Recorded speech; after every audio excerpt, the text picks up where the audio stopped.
महिमा जी आपका जवाब, फिर मेरे पास सवाल भी है। बिल्कुल देखिए, मैंने अभी बताया इलेक्टोरल बॉन्ड्स के बारे में, उसमें 5,270 करोड़ रुपया भाजपा के खाते में गया, जिसका कोई हिसाब नहीं है, जो कि इन्होंने इतना ओपेसिटी उसमें कर दी है, पता नहीं लगा सकते। दूसरी बात ये कि पीएम केयर्स फंड के अंदर जितना पैसा भारतीयों से अपने वेलफेयर के नाम पर लिया गया, वो कहाँ गया? जब संसद में पूछा गया तो नो डेटा अवेलेबल, एनडीए है, नो डेटा अवेलेबल सरकार है। अभी ये भाजपा के प्रवक्ता ये पूछ रहे थे बड़ी निर्लज्जता से कि कांग्रेस के जो प्रवक्ता के जो कांग्रेसी हैं ये क्या खाते हैं, नोट खाते हैं क्या? मैं बताती हूँ क्या खाते हैं। हम कांग्रेसी वही खाते हैं जो हरे पर्दे के पीछे छुपा हुआ, उस दीवार के पीछे छुपा हुआ गरीब खाता है। भ्रष्टाचारी हरा पर्दा बोलना जरूरी है। योजना है ये देखिए, अब ये हस्तक्षेप करेंगे। मैं चुपचाप सुन रही थी इनकी सारी उल जरूल बातें, लेकिन अब मैं बता रही हूँ इनको उत्तर लेना नहीं होता है। भाजपाइयों को सिर्फ सच को छुपाने का काम करना है, कभी हरे पर्दे के पीछे, कभी दीवार के पीछे, यहां पर भी करेंगे ये। तो इसलिए ये जब इस तरह के सवाल करते हैं ना दीपक जी, तो ये भूल जाते हैं अब ये शायद यहां योजना बना रहे होंगे। अभी इन्होंने कहा कि जितने भी भ्रष्टाचारी हैं किसी को क्लीन चिट नहीं मिली है, तो क्या भाजपा से बेवफाई का इंतजार कर रहे हैं क्या, कि जब भाजपा से बेवफाई दिखाएंगे तब उनके ऊपर एक्शन लिया जाएगा? ये तो आज स्पष्ट है सबके सामने, बिल्कुल ठीक कहा इन्होंने।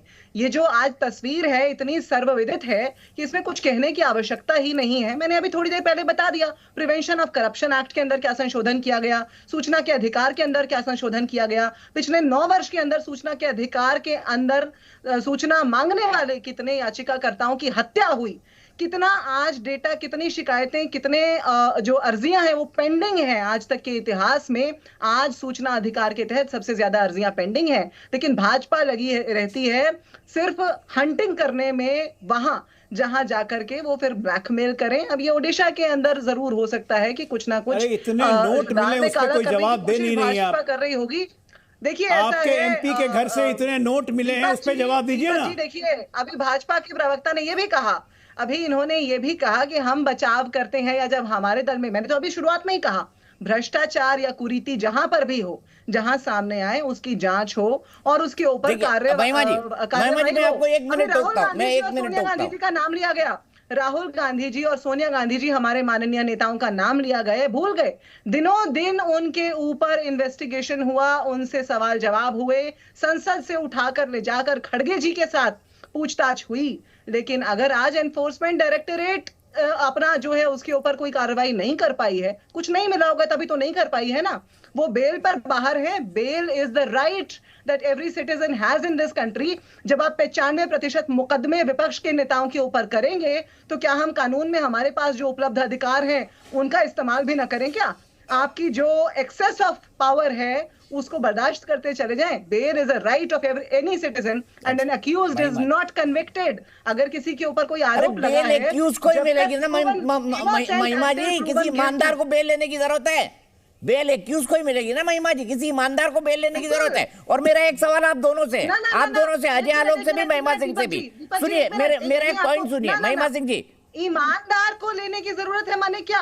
अक्यूज, मैं आपको अक्यूज कर दूं, मैं आप पे कोई आरोप लगा दूं, वो मेरी समस्या है, लेकिन जब तक कानून उसे प्रूव नहीं कर देता, आप ईमानदार या बेईमान का केस तो बनाना आप पर, प्राइमा फेसी केस तो बनाना महिमा जी, प्राइमा फेसी केस तो बनाना महिमा जी। आप वकील कैसी बात कर रही हैं? कोई ईमानदार आदमी को बेल लेने की जरूरत पड़ती है, जिसके खिलाफ कोई केस ना हो, बेल लेके घूमेगा? पड़ती है, बिल्कुल पड़ती है। आज भाजपा बात करिए। अच्छा, मेरे पास एक लॉजिकल सवाल है दोनों के लिए, एक मिनट उस व्यक्ति को लेनी पड़ती है जिसपे कोई आरोप लगाया गया हो, लेकिन इनोसेंट अंटिल प्रूवन गिल्टी, हमारा कानून ये कहता है, हमारा संविधान ये कहता है, इनोसेंट अंटिल प्रूवन गिल्टी। और अभी मौजूदा सीजेआई ने बाकायदा कहा है, अगर आप अपने चैनल पर ये कहेंगे तो देखिए, आप पिछली बार मुझे बता रहे थे, आपको याद रखना पड़ेगा कानून का प्रावधान क्या है। बेईमान को बेल नहीं लेनी पड़ती, इसको जरा सोच के दोबारा बोलिएगा दीपक जी। बेईमान को बेल, ईमानदार का फैसला, बेईमान को ही बेल लेनी पड़ती है, ईमानदार को बेल नहीं लेनी पड़ती महिमा जी।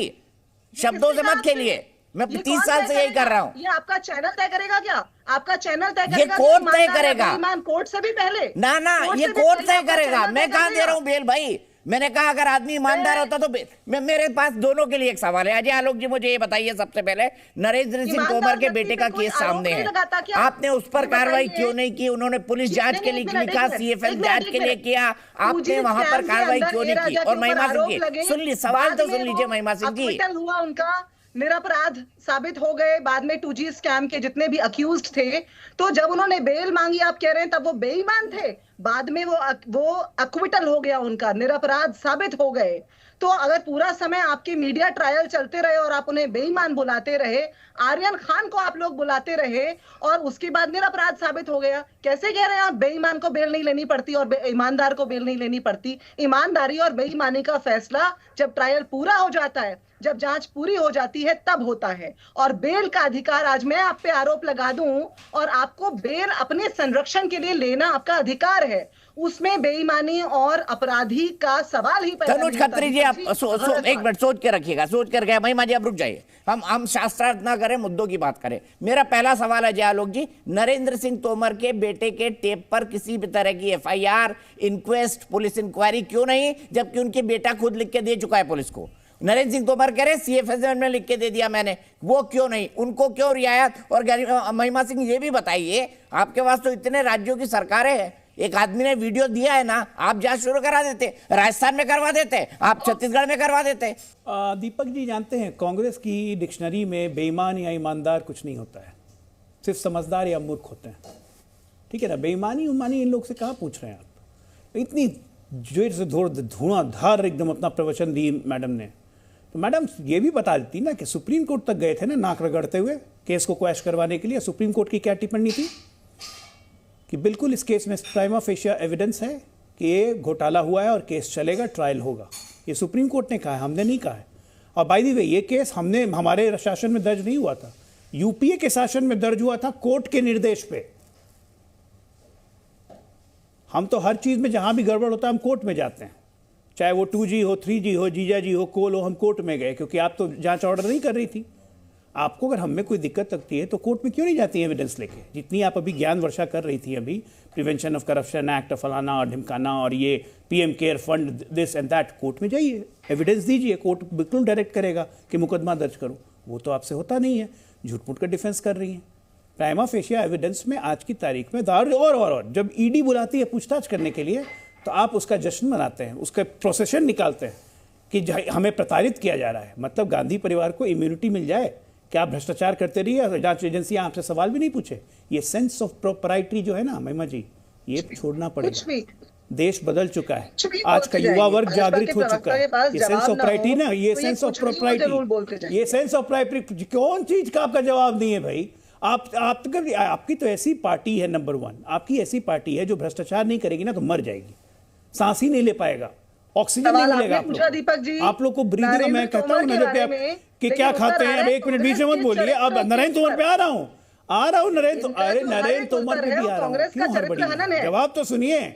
बीच में क्यों? चरित्र, कांग्रेस के पास चरित्र ही नहीं है तो हनन क्या करूंगा मैं? खाक पत्थर, चरित्र है ही नहीं, चरित्र कहां बचा? कांग्रेस का चरित्र कब तक खत्म हो गया? अब दूसरी बात, अब 1 मिनट बीच में मत बोलिए ना, मैं आपके बीच में नहीं बोल रहा था। अपनी बारी में तो आप किलस जाती है, मैं सच्चाई का आईना दिखा रहा हूं तो आप खुदक नहीं है। आराम से सुनिए। नरेंद्र सिंह तोमर वाला जो केस में है, उनके बेटे खुद गए थे पुलिस में रिपोर्ट करने, पुलिस ने वहां पे डिविजनल कमिश्नर ने इकोनॉमिक ऑफेंस को पूरा मामला सौंप दिया है और वो वीडियो फर्जी है। अब किसने वायरल किया है उसका IP एड्रेस तक का पता लगाया जा रहा है। सरकार बनने दीजिए, 15-20 दिन के अंदर पूरा का पूरा खुलासा निकल के आएगा, तो जवाब देते नहीं बनेगा कि ये कैसे स्ट्रैटेजी करके फंसाया गया है। फेक वीडियो चलाना, फेक न्यूज चलाना, अरे आप लोग तो ऐसे हैं कि कुछ टीवी एंकरों से फेक न्यूज तक बुलवाने लगते हैं और उसके बाद उनके पीछे पीठ ठोकते हैं कि बहुत अच्छा काम किया। ये जो पूरा इकोसिस्टम बनाया हुआ ना कांग्रेस पार्टी ने, ये इकोसिस्टम अब ध्वस्त हो रहा है। बिलबिला इसीलिए रहे हैं आप लोग, क्योंकि सत्ता में तो है नहीं 10 साल से, अगले 25 साल तक सत्ता में आइएगा नहीं। लेकिन बिना सत्ता के जो सत्ता चलाते थे गठबंधन सरकारों के दौर में, वो इसलिए क्योंकि जो आपका इकोसिस्टम था वो ध्वस्त हो रहा है। ये इकोसिस्टम जो नीचे तक फैलाया हुआ था 60 साल राज करके, वो इकोसिस्टम ध्वस्त हो रहा है और इसीलिए परेशानी हो रही है। ये जो 250 करोड़ रुपए मिले थे, क्या ये सच नहीं है कि कांग्रेस पार्टी को जाने वाले थे? ये नहीं तो कैश में क्यों रखा हुआ था इतना पैसा? क्या ये सच नहीं है कि इसको लोकसभा में चुनाव में आप इस्तेमाल करते हैं? हर राज्य को तो ATM बना दिया जहां पे था। छत्तीसगढ़ गए, वहां का ATM, वहां के छत्तीसगढ़ के पैसे से कर्नाटका के चुनाव, हिमाचल का चुनाव, भूपेश बघेल दोनों जगह प्रभारी बन के पैसे पहुंचाते थे। खुलेआम आएगा सब चीज। अभी तो हम सरकार में आए, हमने वादा किया है कि लाल डायरी का सच भी दिखाएंगे और महादेव ऐप का सच भी दिखाएंगे, और जो दोषी होगा उसके लिए एक ही जगह होगी जो प्रधानमंत्री कहते हैं, जेल। जी न्यूज़।